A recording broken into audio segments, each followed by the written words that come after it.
S'il y a une chose que beaucoup de gens modernes ont du mal à croire à propos de la Bible, c'est qu'elle puisse, des milliers d'années après sa rédaction, aujourd'hui encore, guider nos vies. Et cela s'applique aussi, sans aucun doute, au récit de la vie d'Abraham raconté dans la Bible. Abraham a vécu il y a près de 4000 ans et son histoire a été rédigée il y a environ 3600 ans. En tant que chrétiens, nous croyons fermement que ces histoires font partie des Écritures et qu'elles peuvent donc être utiles aux gens d'aujourd'hui. Cependant, même en étant convaincus de cela, on peut se demander comment ces histoires de la vie d'Abraham peuvent s'appliquer à nos vies actuelles. Comment dépasser ces 4000 ans qui nous séparent d'Abraham? Nous avons appelé cette série de leçons le patriarche Abraham, car nous y explorons le récit de la vie d'Abraham tel qu'il apparaît dans le livre de la Genèse. Cette leçon, la troisième et dernière des leçons d'introduction de la série, s'intitule « Récit de la vie d'Abraham, application moderne ». Nous terminerons la présentation générale du récit de la vie d'Abraham en examinant plus particulièrement l'application moderne des chapitres de Genèse consacrés au patriarche. Nous nous demanderons comment ces épisodes de la vie d'Abraham peuvent-ils s'appliquer à nos vies? Que peuvent-ils nous apporter aujourd'hui? Pour comprendre comment la vie d'Abraham s'applique à nos expériences actuelles, nous étudierons deux types de liens. D'abord les liens entre Abraham et Jésus, puis les liens entre les premiers lecteurs de ce récit, le peuple d'Israël, et les lecteurs modernes qui font partie de l'Église. Mais avant de nous lancer dans l'étude des applications modernes de la vie d'Abraham, prenons quelques instants pour résumer ce que nous avons appris dans les deux leçons précédentes. Nous avons noté que l'histoire d'Abraham se divise en 5 parties qui se répondent entre elles dans une construction en miroir. La première présente l'origine et les premières expériences d'Abraham, du chapitre 11, verset 10 au chapitre 12, verset 9. La deuxième partie regroupe plusieurs épisodes sur les premiers contacts du patriarche avec les représentants d'autres peuples du chapitre 12, verset 10 au chapitre 14, verset 24. La troisième partie centrale est consacrée à l'alliance d'Abraham avec Dieu, du chapitre 15, verset 1 au chapitre 17, verset 27. La quatrième partie, du chapitre 18, verset 1 au chapitre 21, verset 34, raconte les contacts ultérieurs d'Abraham avec d'autres personnes. Et enfin, la cinquième partie traite de la descendance et de la mort d'Abraham, du chapitre 22, verset 1 au chapitre 25, verset 18. Ces 5 parties ou 5 étapes de la vie du patriarche sont organisées de façon symétrique.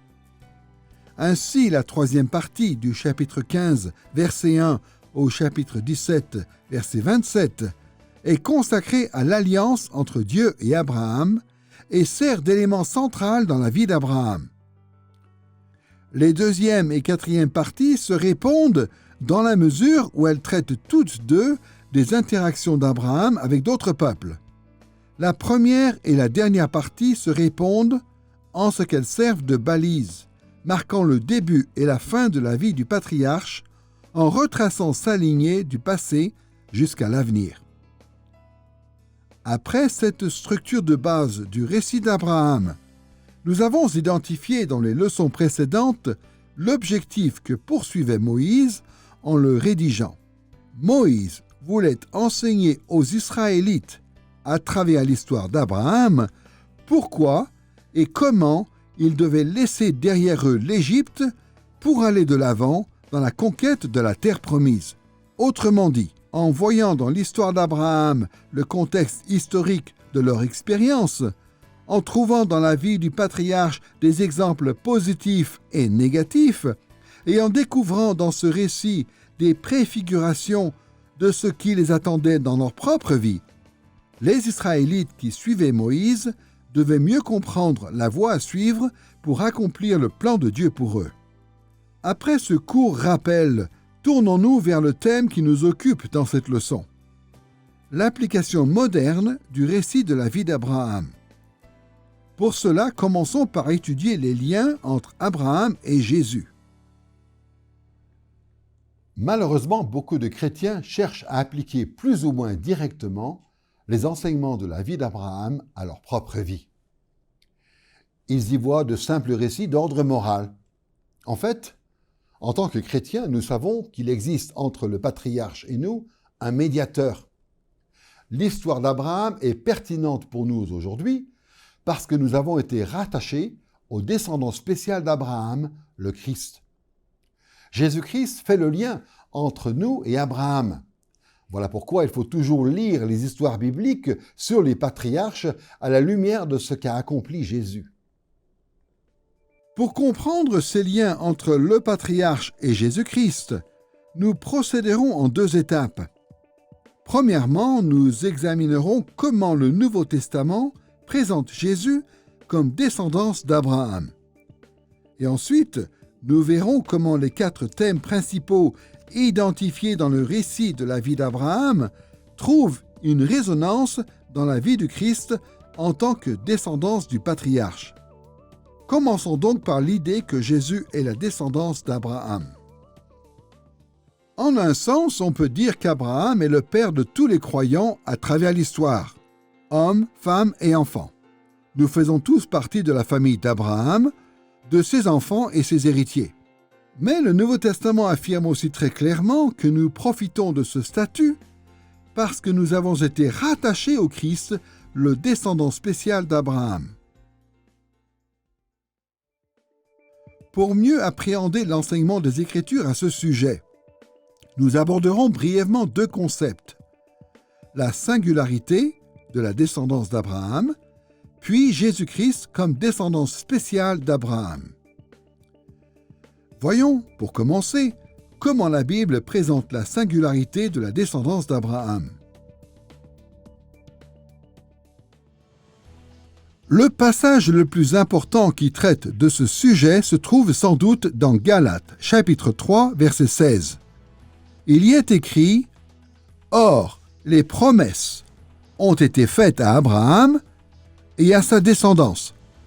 Il n'est pas dit « et aux descendances », comme s'il s'agissait de plusieurs, mais comme à une seule, et à ta descendance, c'est-à-dire à Christ. Dans ce verset, Paul fait référence au fait que dans Genèse, Dieu a fait des promesses à Abraham et à sa descendance ou sa postérité. Mais il est important de noter le commentaire de Paul concernant le terme « descendance ». Il précise que les promesses de Dieu ne s'adressaient pas à Abraham et ses descendances, c'est-à-dire à plusieurs personnes, mais à Abraham et sa descendance, c'est-à-dire à une seule personne qui est Jésus-Christ. Paul appuie son propos en notant que le mot hébreu « zera », traduit par « descendance », est au singulier. Et c'est aussi le cas du terme grec « sperma », qui est utilisé dans la traduction grecque de l'Ancien Testament à l'époque de Paul. Comme le fait remarquer l'apôtre, Dieu n'a pas dit à Abraham que ses promesses s'appliquaient au patriarche et à ses descendances au pluriel, mais à sa descendance au singulier.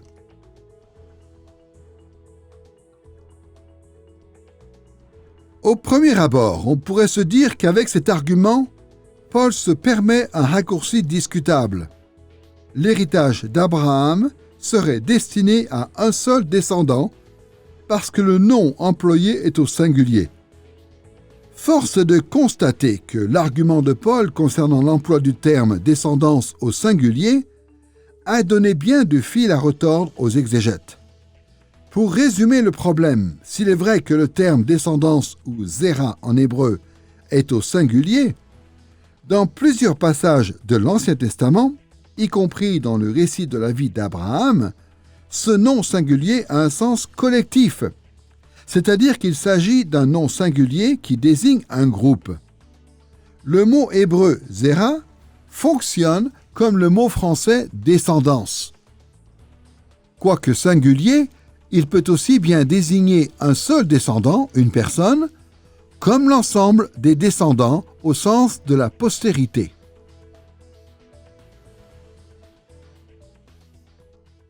Par exemple, le terme zera, descendance, a clairement une valeur collective et fonctionne comme un pluriel dans Genèse chapitre 15, verset 13. On y lit les mots adressés par Dieu à Abraham. « Sache que tes descendants seront des immigrants dans un pays qui ne sera pas le leur. Ils y seront esclaves et on les maltraitera pendant 400 ans. » Dans ce verset, le mot « descendant » traduit le mot hébreu « zera », mais il fonctionne clairement comme un pluriel. On y retrouve une construction au pluriel, comme le confirment les pronoms et les verbes « le leur », « ils y seront esclaves » et « on les maltraitera », qui portent aussi la marque du pluriel en hébreu. Bien sûr, Paul savait que dans plusieurs passages de la Genèse, le mot « descendance » faisait référence à plus d'une personne.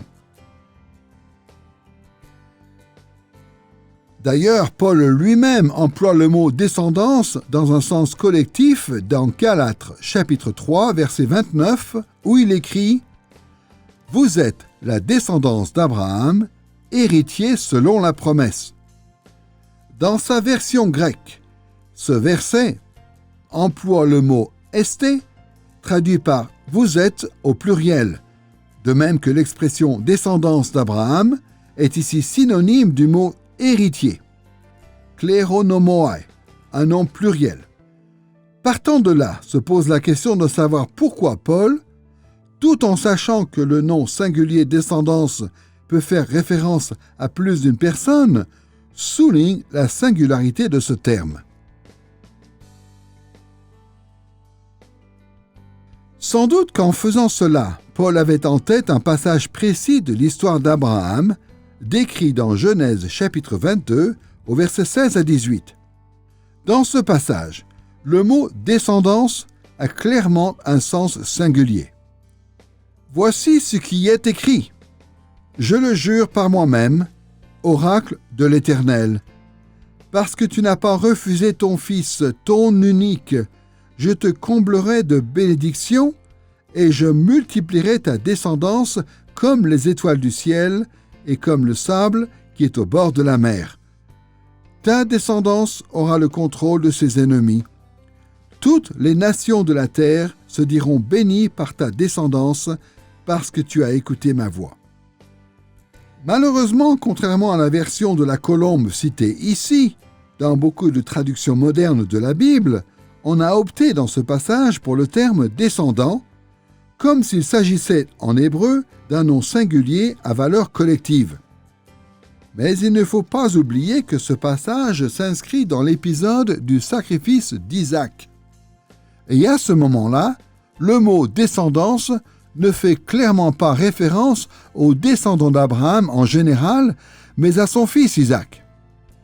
Dans l'expression « aura le contrôle », le verbe est aussi au singulier en hébreu, tout comme le pronom possessif dans « ses ennemis ».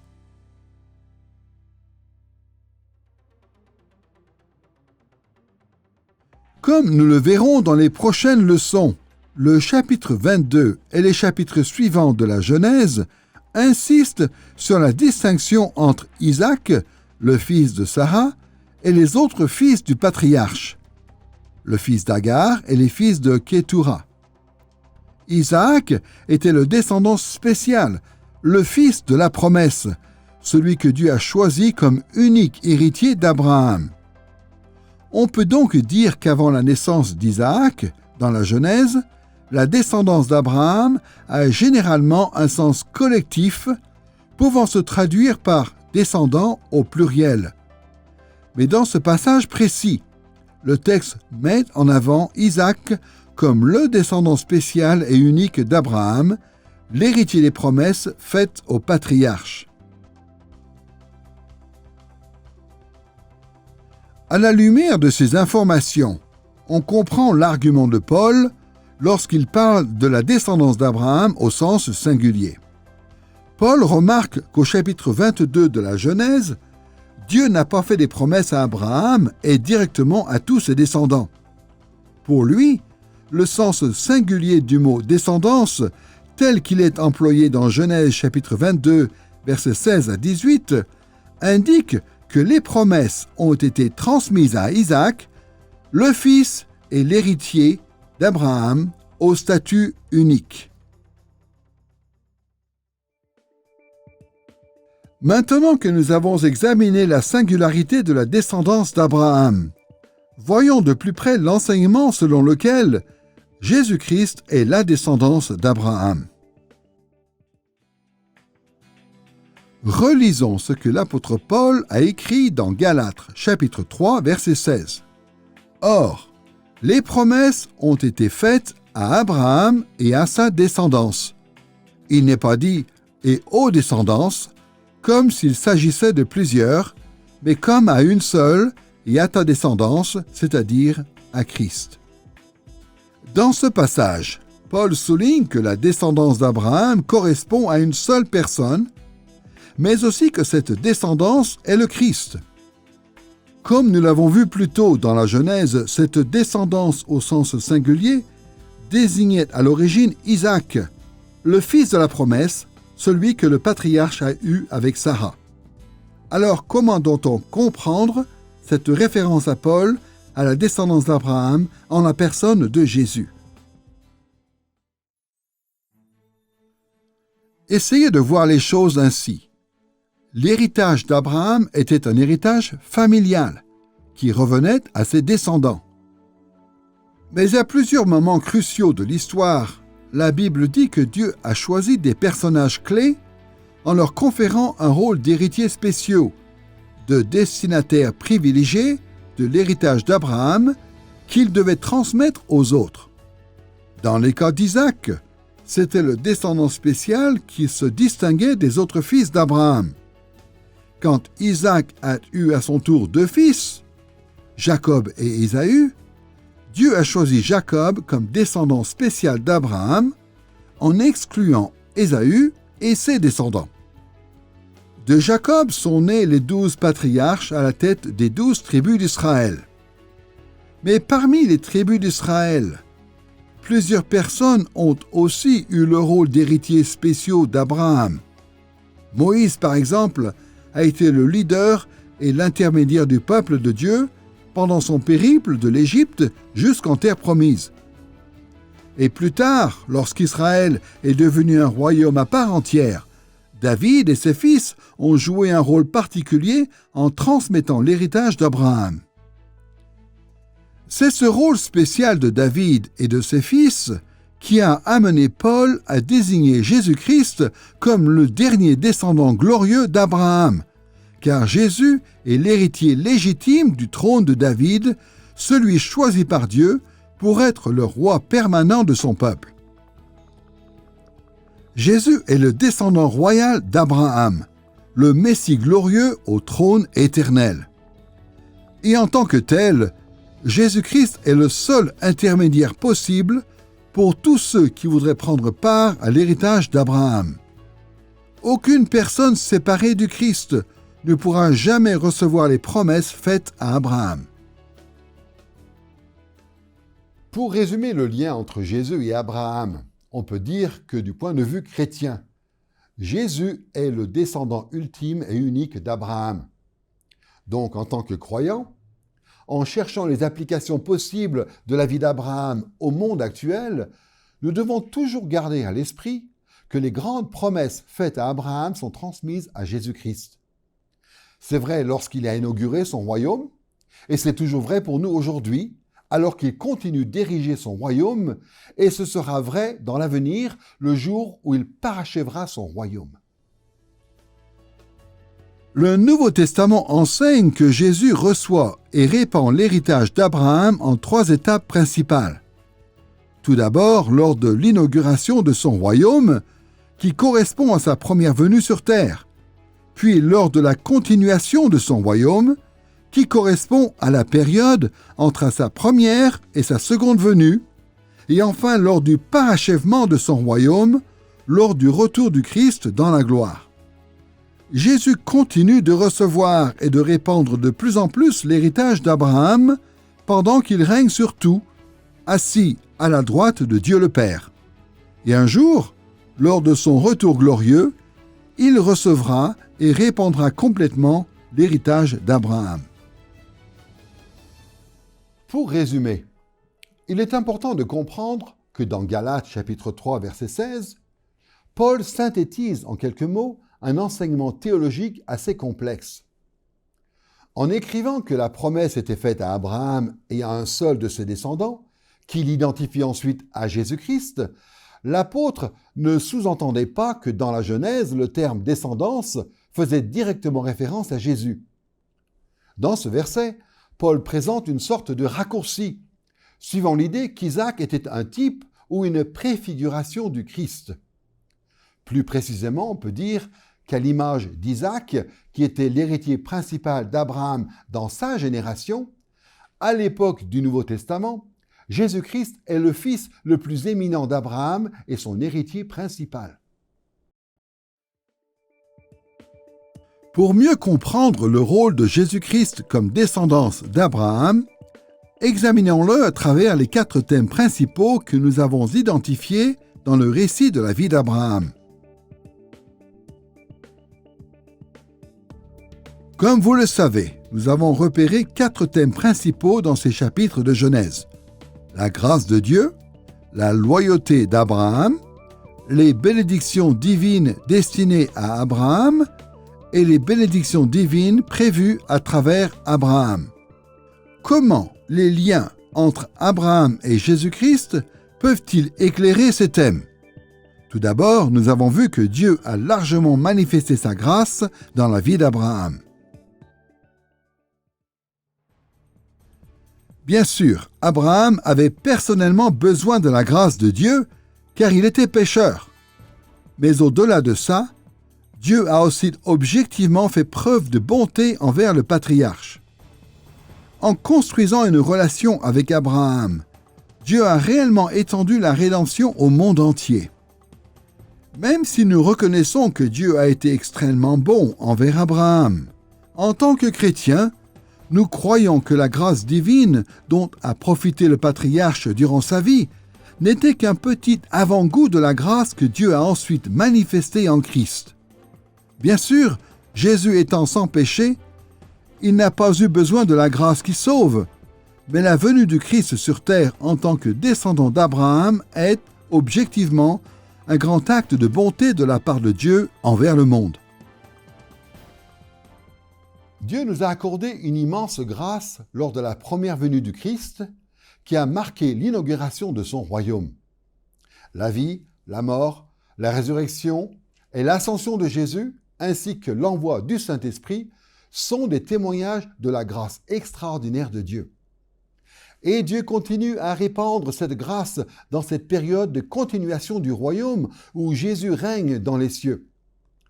Alors que le salut se répand dans le monde entier, Dieu manifeste sa bonté révélée en son Fils Jésus en transformant le monde tout au long de l'histoire. Et lors du retour de Christ, son royaume sera parachevé dans une effusion de grâce infinie. Jésus reviendra et instaurera un nouveau ciel et une nouvelle terre. Et en tant que chrétiens, à chaque fois que nous décelons des preuves de la bonté divine dans la vie d'Abraham, nos cœurs et nos pensées devraient se tourner vers la grâce de Dieu, grâce qui est révélée dans ces 3 étapes d'instauration du royaume du Christ. Deuxièmement, Moïse met en avant dans le récit de la vie du patriarche le thème de la loyauté d'Abraham envers Dieu. Au départ, l'Éternel a demandé à Abraham de s'acquitter d'une responsabilité, migrer vers la terre promise. Mais tout au long de la vie du patriarche, Dieu lui a aussi demandé beaucoup d'autres choses. En tant que chrétien, en découvrant dans la Genèse les obligations qu'a dû assumer Abraham, nous devrions tourner nos cœurs et nos pensées vers Jésus-Christ, le descendant d'Abraham qui a fait preuve de loyauté envers son Père céleste. La fidélité de Jésus à son Père est évidente dans les 3 étapes de l'instauration de son royaume. à l'inauguration du royaume. Jésus a totalement rempli l'exigence de loyauté envers Dieu. Si Abraham a prouvé de bien des manières sa fidélité à l'Éternel, Jésus a été parfaitement fidèle à chaque instant de sa vie. Plus encore en tant que roi de l'univers dans cette période de continuation du royaume de Dieu, Jésus reste fidèle et dévoué à son Père céleste. Il règne sur toutes choses en servant les objectifs de Dieu, en répandant l'Évangile et la rédemption de son peuple. Enfin, en revenant sur terre lors du parachèvement du royaume, Jésus terminera son œuvre de justice commencée lors de son séjour sur terre. Il détruira alors tous les ennemis de Dieu et fera toutes choses nouvelles pour la gloire du Père. Donc, à chaque fois que l'on retrouve le thème de la loyauté d'Abraham envers Dieu, on sait qu'en tant que chrétiens, nous pouvons appliquer correctement ces enseignements au monde moderne, seulement en y décelant les liens qui s'imposent avec Jésus, la descendance d'Abraham.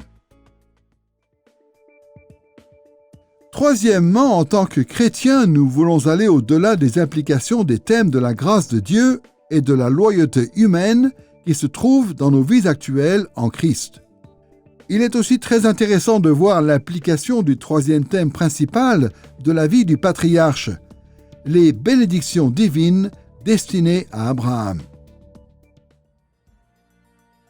L'Éternel a dit à Abraham qu'Israël deviendrait une grande nation, que son peuple connaîtrait la prospérité en terre promise et qu'Abraham et Israël jouiraient d'une renommée mondiale. Là encore, en tant que chrétiens, nous devons considérer les bénédictions que Dieu a accordées à Jésus-Christ, la descendance d'Abraham. Lors de sa première venue, Jésus a été ressuscité et a reçu tout pouvoir dans le ciel et sur la terre, et aucun nom n'est plus glorieux que celui de Jésus ici-bas ou dans les cieux. Jésus continue de profiter de bénédictions toujours plus grandes pendant la continuation de son royaume. Sa gloire grandit alors qu'il règne sur le monde selon la volonté de Dieu. Mais c'est lors du parachèvement du royaume, quand le Christ reviendra dans la gloire, qu'il jouira de ses bénédictions au-delà de toute mesure. Il sera élevé au-delà de tout, et tout genou fléchira devant Jésus, le Fils glorieux d'Abraham. Par conséquent, en découvrant les grandes bénédictions qu'Abraham a reçues de l'Éternel, nous devrions tourner nos regards vers Jésus-Christ qui a hérité des promesses faites aux patriarches et qui en jouit lui-même encore davantage. Enfin, le quatrième thème principal du récit de la vie du patriarche sont les bénédictions prévues pour les autres à travers Abraham. L'Éternel a promis que par un double processus de bénédiction et de malédiction, tous les habitants de la terre seraient bénis à travers Abraham. Et le Nouveau Testament accorde beaucoup d'importance à cette grande promesse. Voici comment Paul évoque cette promesse faite à Abraham dans Romains chapitre 4, verset 13. En effet, ce n'est point par la loi que l'héritage du monde a été promis à Abraham ou à sa descendance, c'est par la justice de la foi. Notez bien qu'en promettant à Abraham de bénir toutes les nations, Dieu lui a dit que cela se produirait en soumettant toutes les nations aux patriarches et en étendant le royaume de Dieu jusqu'aux confins du monde. Abraham et sa descendance devaient être les héritiers du monde, placés à la tête de toutes les nations de la terre. À l'origine, Dieu a ordonné à Adam et Ève de soumettre toute la terre, et sur le même modèle, il a promis à Abraham et à ses descendants qu'ils hériteraient de toute la terre en répandant les bénédictions divines dans toutes les familles, de toutes les nations. Le dernier thème d'Abraham comme source de bénédictions divines pour toute la terre s'applique aussi à Jésus, car il est la descendance d'Abraham et l'héritier de ses promesses. Lors de l'inauguration du royaume, Jésus a appelé les fidèles du peuple d'Israël. Mais lorsqu'il est ressuscité et qu'il est monté sur le trône céleste, il est devenu le roi de toute la terre et a commandé à son reste fidèle de répandre les bénédictions d'Israël dans toutes les nations. Lors de la continuation du royaume, la promesse faite à Abraham de bénir toutes les nations se réalise à mesure que le royaume du Christ se répand dans le monde entier à travers la proclamation de l'Évangile. Et enfin, lors du parachèvement du royaume au retour de Jésus, il étendra les bénédictions divines à toutes les nations de la terre.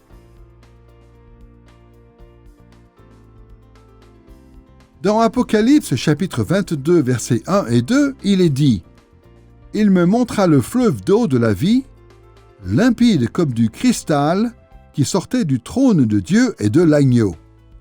Au milieu de la place de la ville et sur les deux bords du fleuve se trouve l'arbre de vie qui produit 12 récoltes et donne son fruit chaque mois.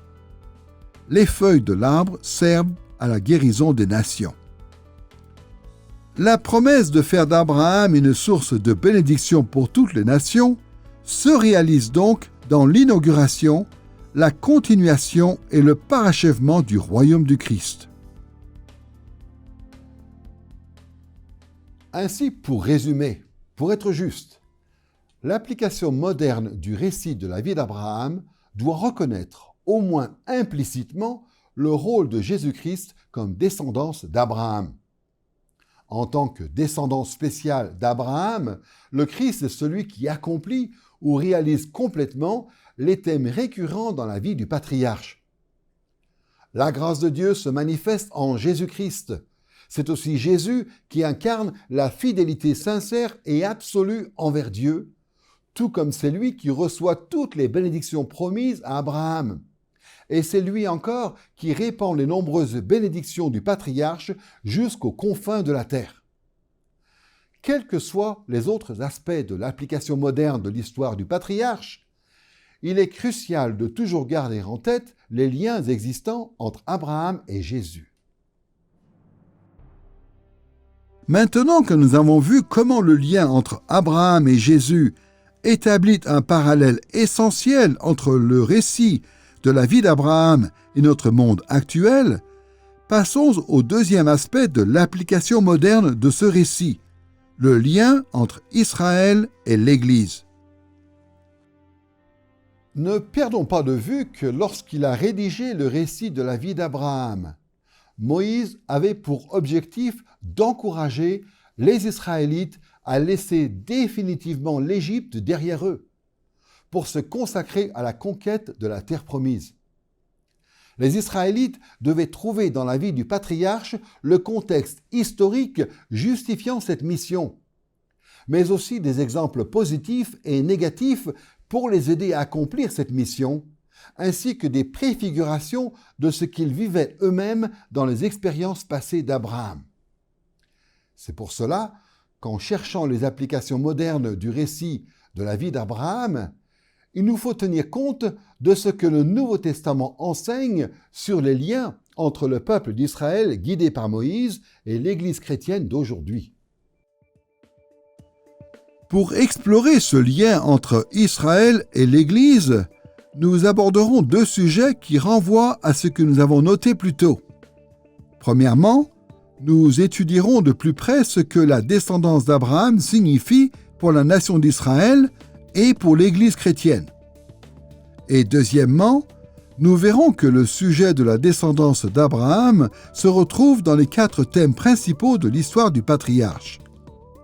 Commençons donc par considérer en quoi Israël et l'Église chrétienne représentent la descendance d'Abraham. Dans notre étude des liens entre Israël et l'Église comme descendance d'Abraham, nous aborderons brièvement 4 points. Premièrement, nous verrons l'importance numérique de la descendance d'Abraham. Deuxièmement, l'appartenance ethnique de cette descendance. Troisièmement, son caractère spirituel. Et quatrièmement, sa situation historique.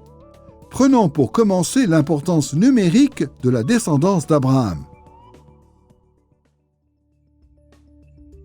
Comme nous l'avons noté plus tôt, le livre de la Genèse montre que l'expression « descendance d'Abraham » fait parfois référence à une seule personne, Isaac, et que le Nouveau Testament s'appuie là-dessus pour établir un lien entre Abraham et Jésus-Christ.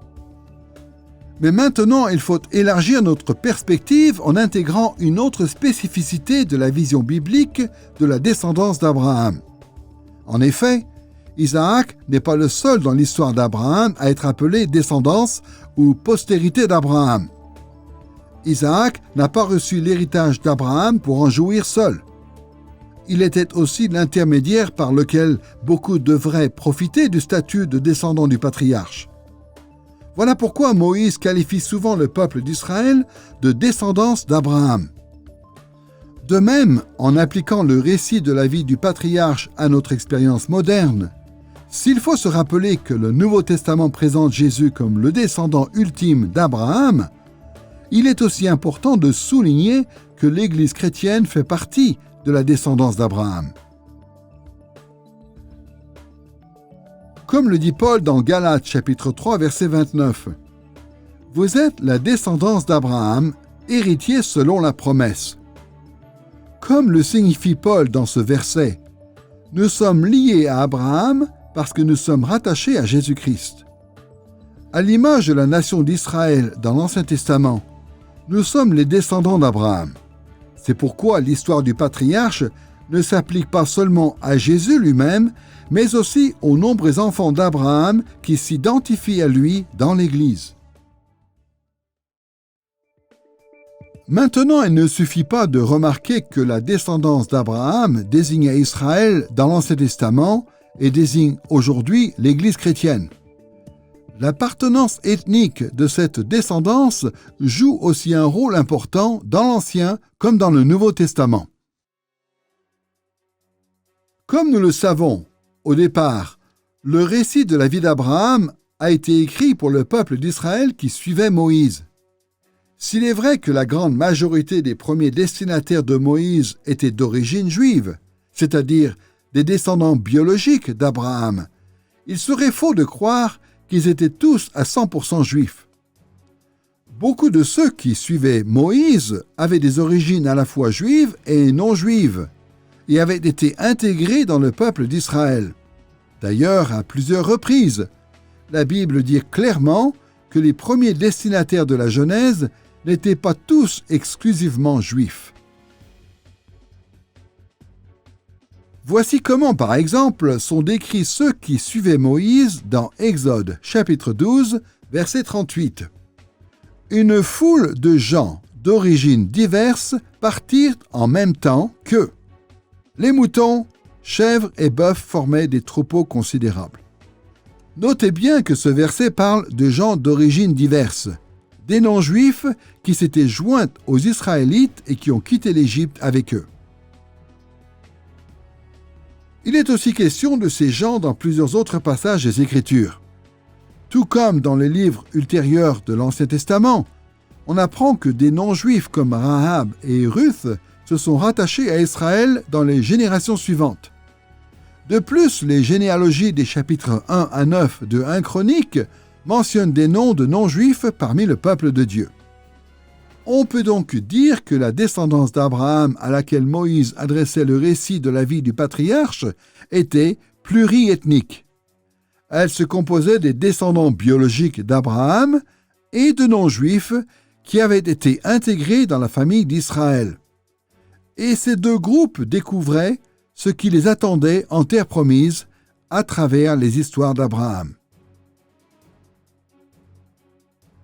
Il en est de même aujourd'hui. L'Église chrétienne actuelle se compose de gens d'origines ethniques diverses. Elle compte aussi bien des Juifs qui ont reconnu Jésus comme leur Seigneur et de non-Juifs qui sont devenus les enfants adoptifs de la famille d'Abraham parce qu'ils ont, eux aussi, reconnu Jésus-Christ comme leur Seigneur. Bien sûr, avec le temps, l'Église du Nouveau Testament s'est développée en intégrant plus de non-Juifs que de Juifs accomplis. Mais la diversité ethnique de la descendance d'Abraham est aussi vraie aujourd'hui qu'à l'époque de l'Ancien Testament. Tout comme le récit de la vie du patriarche a été donné aux Juifs et aux non-Juifs, considérés comme la descendance d'Abraham, on doit pouvoir appliquer ce récit aujourd'hui aux Juifs et aux non-Juifs qui représente la descendance d'Abraham en tant que membre de l'Église chrétienne à l'échelle mondiale. C'est un aspect très important de l'application moderne, car trop de chrétiens ont souscrit à l'enseignement faux qui prétend que les promesses reçues par Abraham ne s'appliquent qu'aux Juifs, c'est-à-dire aux Hébreux d'aujourd'hui. À en croire les défenseurs de cette vision, Dieu aurait un plan à part pour les croyants d'origine non juive et, hormis quelques principes spirituels, ces croyants n'auraient pas hérité des promesses divines faites à Abraham. Même si cette vision est assez répandue, nous ne devons jamais oublier que les descendants d'Abraham constituaient un groupe multiethnique à l'époque de Moïse et que c'est encore le cas aujourd'hui. Ce que Moïse a enseigné au peuple qui le suivait est encore valable pour ceux qui sont l'extension de ce peuple de nos jours, c'est-à-dire l'Église de Jésus-Christ. Troisièmement, l'application moderne du récit de la vie d'Abraham doit prendre en compte la nature spirituelle d'Israël et de l'Église comme descendance d'Abraham.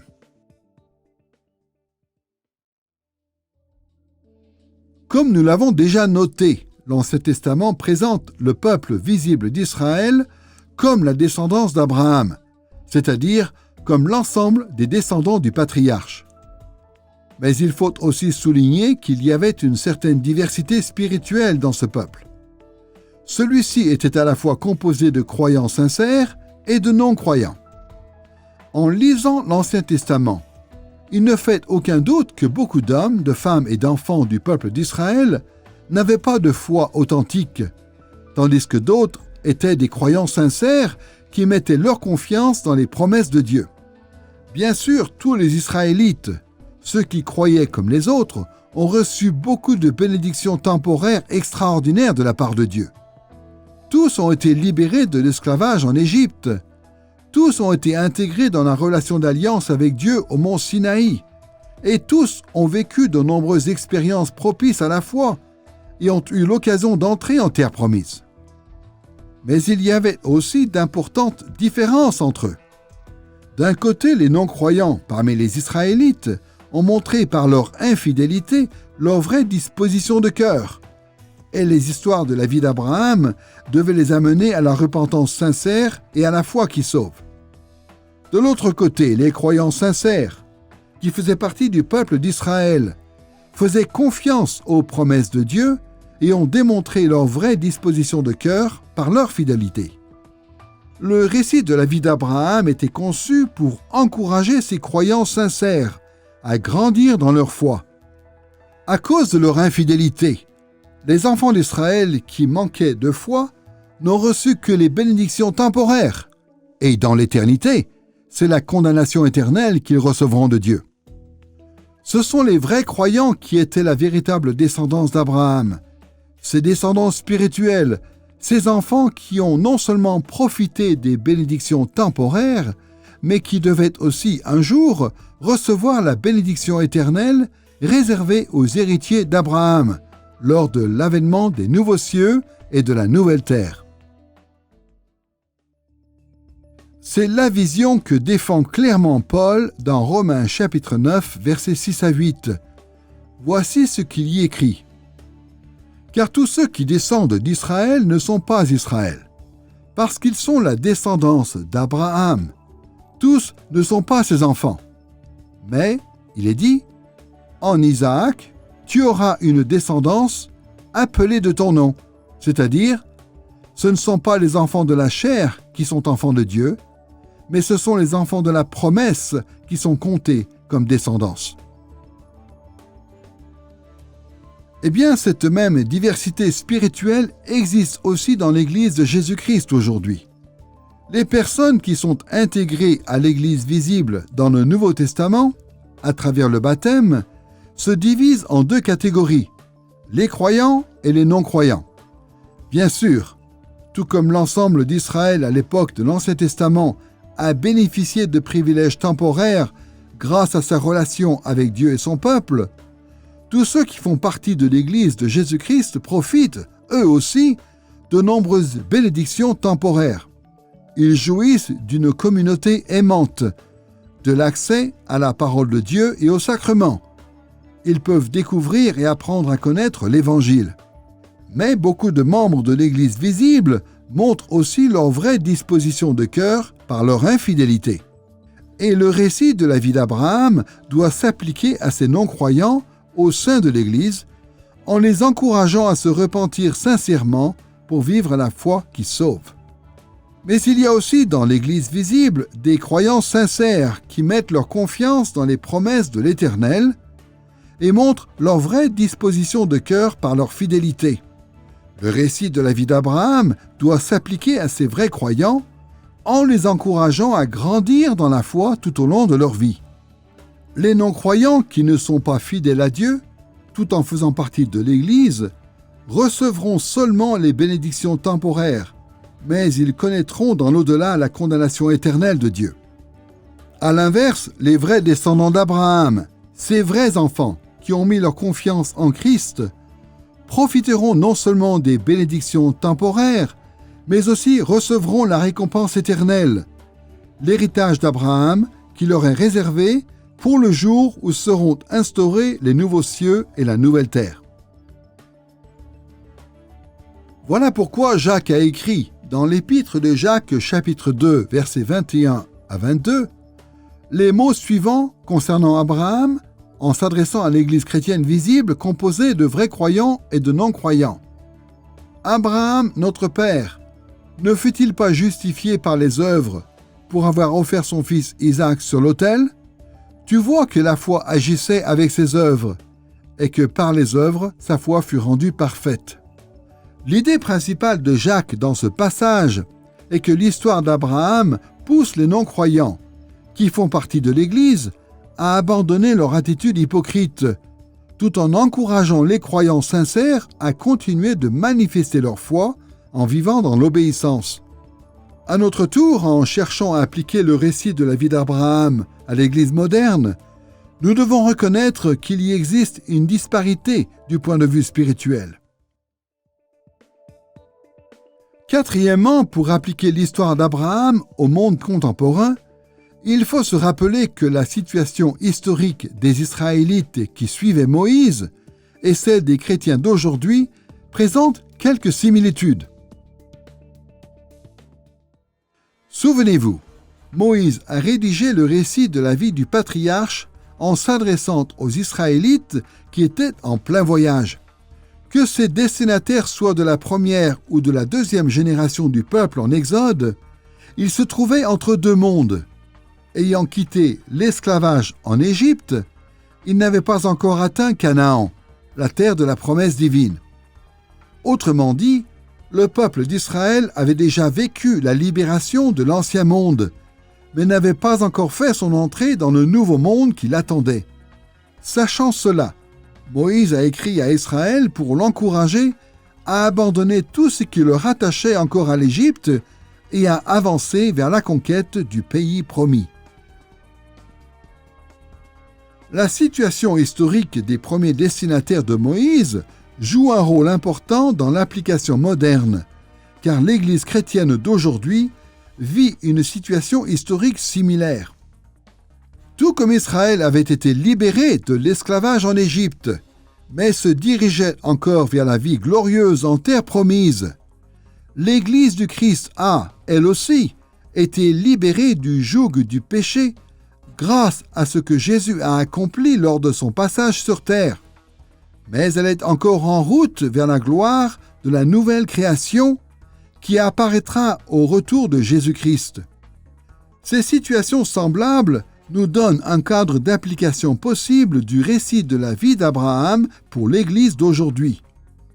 Tout comme l'histoire d'Abraham rédigée par Moïse avait pour but d'encourager et de guider Israël dans son voyage d'un endroit vers un autre, cette histoire nous encourage et nous guide maintenant sur notre chemin du monde de la mort vers le nouveau monde de la vie éternelle. On peut affirmer sans se tromper que ces parallèles historiques invitent à ce type d'application, car l'apôtre Paul lui-même a adopté la même approche de l'Ancien Testament en s'adressant à l'Église de Corinthe. Voici comment Paul a établi ce parallèle historique entre les lecteurs de Moïse et l'Église dans 1 Corinthiens chapitre 10, versets 1 à 6. « Frères, je ne veux pas que vous l'ignoriez. Nos pères ont tous été sous la nuée. Ils ont tous passé au travers de la mer. Ils ont tous été baptisés en Moïse dans la nuée et dans la mer. Ils ont tous mangé le même aliment spirituel et ils ont tous bu le même breuvage spirituel, car ils buvaient à un rocher spirituel qui les suivait, et ce rocher était le Christ. Mais la plupart d'entre eux ne furent pas agréables à Dieu, puisqu'ils tombèrent morts dans le désert. Or, ce sont là des exemples pour nous, afin que nous n'ayons pas de mauvais désirs, comme ils en ont eu. » Autrement dit, l'apôtre Paul remarque dans ce passage que les Israélites qui suivaient Moïse dans le désert ont vécu des expériences qui rappellent celles des chrétiens. Ils ont été libérés par Moïse, tout comme nous avons été libérés par Jésus-Christ. Ils ont été baptisés en Moïse, tout comme les chrétiens ont été baptisés en Christ. Ils ont mangé de la manne et ont bu de l'eau offerte par Dieu, ce qui rappelle les éléments pris par les chrétiens lors de la Sainte Seine. Mais pour Israël, ces premières expériences de la grâce ont aussi été suivies d'une période de mise à l'épreuve alors qu'ils se dirigeaient vers la terre promise. Hélas, au temps de Moïse, la plupart des Israélites n'ont pas donné satisfaction à Dieu et ont péri dans le désert. Paul en conclut donc que les chrétiens devraient tirer des leçons de l'expérience d'Israël pour mieux comprendre le parcours qui les attend en tant qu'Église. Grâce à l'exemple de Paul, on peut mieux appliquer l'histoire d'Abraham à l'Église chrétienne. Le récit de la vie d'Abraham écrit par Moïse encourageait les Israélites à rester fidèles en se remémorant ce que Dieu avait fait pour eux, en les libérant de l'Égypte au moment où ils avançaient vers la terre promise. Et nous, les chrétiens d'aujourd'hui, devrions aussi appliquer les enseignements de la vie d'Abraham à l'Église, de manière à y trouver des encouragements dans notre périple. Nous devons rester fidèles à Jésus, à cause de ce qu'il a accompli en inaugurant le royaume, mais aussi par la suite, alors que ce royaume continue de s'étendre de nos jours, et nous devons attendre avec impatience le jour où nous arriverons au bout de notre parcours spirituel, le jour où nous pourrons goûter aux nouveaux cieux et à la nouvelle terre. On voit donc que dans notre exploration des applications modernes du récit de la vie d'Abraham, il s'agit de considérer les liens entre Abraham et Jésus, mais aussi entre le peuple d'Israël, à qui Moïse destinait ce récit, et l'Église chrétienne. Le peuple d'Israël de l'Ancien Testament et l'Église du Nouveau Testament sont la descendance d'Abraham. Tous deux sont des groupes multiethniques, tous deux présentent une disparité en termes spirituels et tous deux avancent vers un objectif, le royaume glorieux de Dieu. Nous avons vu que l'histoire d'Abraham trouve une application dans l'Église chrétienne, en tant qu'elle est le prolongement de la descendance d'Abraham dans le monde actuel. Maintenant, voyons ce principe d'application moderne dans les 4 thèmes principaux que l'on retrouve dans l'histoire d'Abraham. Quels enseignements pouvons-nous tirer de ces thèmes pour notre vie quotidienne en Christ? Comme vous le savez, le récit de la vie d'Abraham aborde 4 thèmes principaux: la grâce de Dieu, la loyauté d'Abraham, les bénédictions destinées à Abraham et les bénédictions prévues par Dieu à travers Abraham. Dans les prochaines leçons, nous reviendrons souvent sur ces thèmes et verrons comment ils s'appliquent à nos vies en tant que descendants du patriarche. Mais nous pouvons d'ores et déjà voir quelques orientations générales à suivre. Commençons par le thème de la grâce divine. Dieu a été très bon envers Abraham, pas seulement dans sa jeunesse, mais aussi tous les jours de sa vie. Or, les Écritures enseignent clairement que Dieu, qui a offert sa grâce aux patriarches, manifeste aujourd'hui aux chrétiens la même grâce en leur donnant la vie et en les affermissant en Christ. Pour reprendre les mots de Paul dans Éphésiens chapitre 2 versets 8 et 9, « C'est par la grâce en effet que vous êtes sauvés, par le moyen de la foi. Et cela ne vient pas de vous, c'est le don de Dieu. Ce n'est point par les œuvres, afin que personne ne se glorifie. » Le salut en Christ est un cadeau gratuit de Dieu. Même notre foi vient de lui. Nous dépendons tellement de la grâce divine que chaque jour de notre vie chrétienne, nous continuons de vivre dans cette grâce. Sans cette grâce vivifiante, tous nos efforts pour rester fidèles seraient vains. Ainsi, comme les Israélites, conduits par Moïse, étaient censés réaliser le merveilleux cadeau de la grâce de Dieu dans leur vie, en lisant l'histoire d'Abraham, chaque fois que nous découvrons à notre tour toute la bonté que Dieu a manifestée aux patriarches, nous pouvons, individuellement et collectivement en tant que chrétiens, apprendre à remercier Dieu pour ce qu'il a fait pour nous. Dieu a été extrêmement bon envers nous, et nous devons apprendre à chercher sa grâce et à y placer notre confiance. De même, le thème de la loyauté d'Abraham trouve de nombreuses applications dans la vie chrétienne. En lisant l'histoire du patriarche, nous découvrons toutes les situations dans lesquelles Dieu a demandé à Abraham de le servir fidèlement. Bien sûr, il n'est pas parvenu à la perfection durant sa vie, mais il a montré le fruit d'une foi sincère. Il ne faut cependant pas oublier que même dans l'Ancien Testament, l'obéissance dans la foi repose toujours sur la grâce et la bonté de Dieu. Il serait donc faux de voir dans ce thème majeur une forme de légalisme. Cela étant dit, comme dans l'Ancien Testament, Dieu attend des croyants modernes qu'ils le servent et lui obéissent fidèlement en réponse à la grâce divine dont ils bénéficient. C'est pourquoi le Nouveau Testament souligne souvent le devoir de loyauté des disciples du Christ.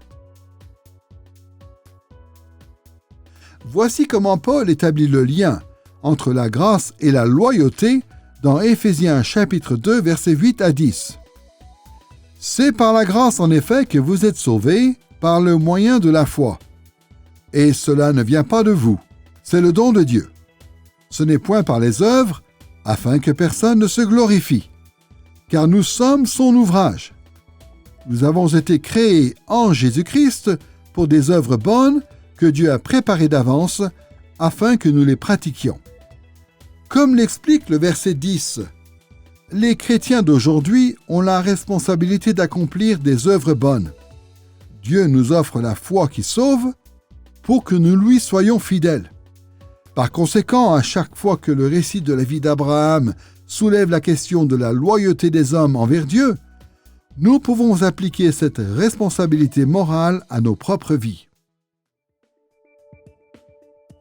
Troisièmement, il faut comprendre comment les bénédictions offertes à Abraham trouvent une application dans la vie chrétienne. Comme on l'a vu, Dieu a promis de grandes bénédictions à Abraham et à sa descendance, qui devait devenir un jour une grande nation, prospère et illustre.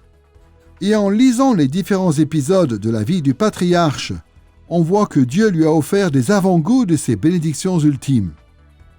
Comme les premiers destinataires du peuple d'Israël voyaient les promesses faites à Abraham se réaliser dans leur vie, en attendant les bénédictions ultimes, nous, les chrétiens d'aujourd'hui, avons dès maintenant des avant-goûts de ces mêmes bénédictions, alors que nous attendons avec espérance le jour où elles seront offertes dans toute leur plénitude. Les bénédictions que nous vivons sur terre peuvent être une grande source d'encouragement dans la vie quotidienne, en attendant les bénédictions ultimes qui nous sont réservées lors du retour du Christ. Enfin, en découvrant les bénédictions promises par Dieu au monde entier à travers Abraham, les chrétiens ont aussi l'occasion de réfléchir aux bénédictions offertes au monde à travers eux.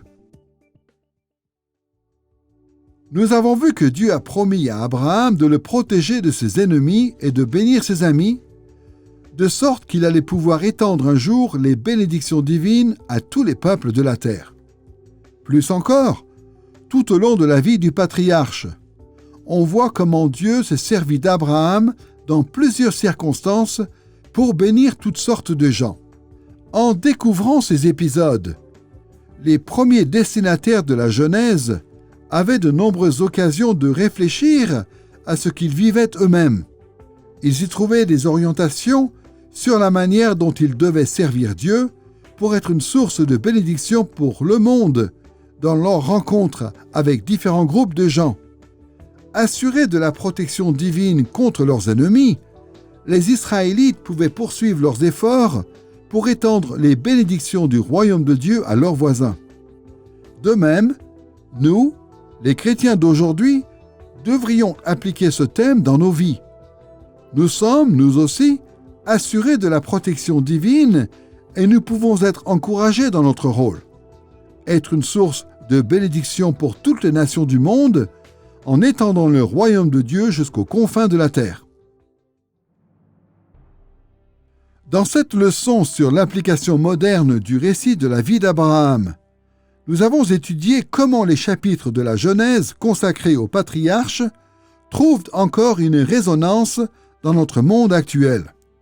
Nous avons vu que la lecture chrétienne de ce passage des Écritures souligne le statut de Jésus-Christ comme la descendance glorieuse d'Abraham. Et en tant que tel, Jésus incarne pleinement les thèmes récurrents dans la vie d'Abraham. Mais nous sommes aussi allés plus loin en examinant comment le récit de la vie d'Abraham s'applique à l'Église, la descendance collective d'Abraham, et comment les hommes, les femmes et les enfants qui suivent Jésus aujourd'hui doivent vivre en accord avec les enseignements de ces chapitres de la Bible. En étudiant de plus près l'histoire d'Abraham, telle qu'elle est racontée dans le livre de la Genèse, nous aurons de multiples occasions d'appliquer la vie du patriarche à nos expériences actuelles. Le récit que fait Moïse de la vie du patriarche nous permet de nous rapprocher d'Abraham, mais aussi de Jésus-Christ, le descendant d'Abraham, tout en nous affermissant dans notre merveilleux statut d'enfant d'Abraham et d'héritier de ses promesses en Christ.